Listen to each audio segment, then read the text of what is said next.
কৃষ্ণকান্ত ভূতনাথের পুনরায় বিবাহ দিলেন। এবার পণ 550 টাকা। কিছু লোকসান গেল। মণি মরিয়া পাত্র হিসাবে ভূতনাথের জীবনে খাদ মিশাইয়া দিয়া গেছে। বৈবাহিক মূল্যের তাই কিছু লাঘব হইয়াছে। কৃষ্ণকান্তের 200 টাকা লোকসান হইল। কিন্তু বউটি এবার আরও ভালো। চমৎকার একটা সুহাসিত প্রসন্ন লক্ষ্মীশ্রী অনুপমার মুখপদ্মে বিরাজ করিতেছে, যেন বালার সিন্দুর শোভিত উষা। সেই দিকে চাহিয়া মাতঙ্গিনীর চোখের পলক পড়িতে চাহে না। অনুপমা শাশুড়ির দৃষ্টির অর্থ বুঝিয়া মুখ ফিরাইয়া হাসে। মাতঙ্গিনী ঘুরিয়া ফিরিয়া আসিয়া বধূর মুখের উপর একবার করিয়া চোখ বুলাইয়া যান, যেন তার চতুর্দিকে খর রৌদ্রতার ঝাঁঝে চক্ষু পীড়িত হইয়া ওঠে। তাই বধূর রূপের শীতাঞ্জন তিনি বারংবার চোখে মাখাইয়া লইতে যান, কিন্তু অদৃষ্টে তার দুঃখ লেখা ছিল। Hello viewers, welcome to my channel UB Story and Poetry. Please like, share and subscribe my channel and don't forget to hit the bell icon. If you wish, please write some inspiring comments. Thank you. আপনারা শুনছেন জগদীশ গুপ্ত মহাশয়ের লেখা ছোট গল্প পয়োমুখম। আজ 4র্থ পর্ব। তাই একদিন আহ্লাদে গদগদ হইয়া মাতঙ্গিনী মনের কথাটাই বধূকে বলিতে গেলেন, কিন্তু কথাটা সুস্পষ্ট না হওয়ায় ফল উল্টা হইয়া দাঁড়াইল। বৌমার খাস কামরায় যাইয়া মাতঙ্গিনী হাসিতে হাসিতে বলিলেন, বৌমা, তোমার আর বাপের বাড়ি যাওয়া হবে না বাপু। অর্থাৎ তোমার ওই মুখখানিকে আর চোখের আড়াল করছি না। কিন্তু বৌমা অন্তর্যামী নয়।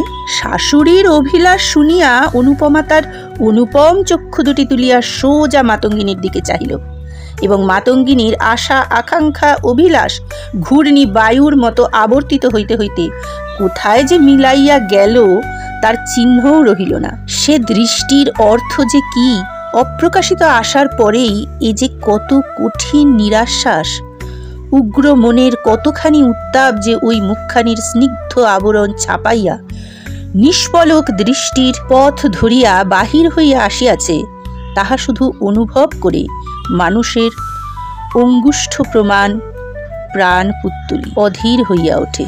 মাতঙ্গিনীর প্রাণ বধূর সেই দৃষ্টির অগ্নিবর্ষণের সম্মুখে দাঁড়াইয়া থরথর করিয়া কাঁপিতে লাগিল।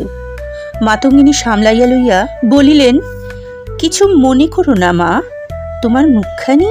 কথা কয়টি উচ্চারিত হইয়াই অশ্রু বেদনায় তার কণ্ঠ অবরুদ্ধ হইয়া গেল। একান্ত আপনার জ্ঞানে নতুন বধূর প্রতি এই তার প্রথম অসংকোচ মুক্ত প্রাণ সম্ভাষণ।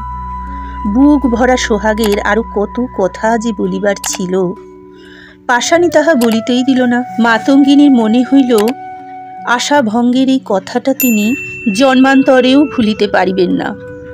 কিন্তু ভুলিলেন, এবং ভুলিতে তাহাকে জন্মান্তরে পৌঁছাইতে হইল না।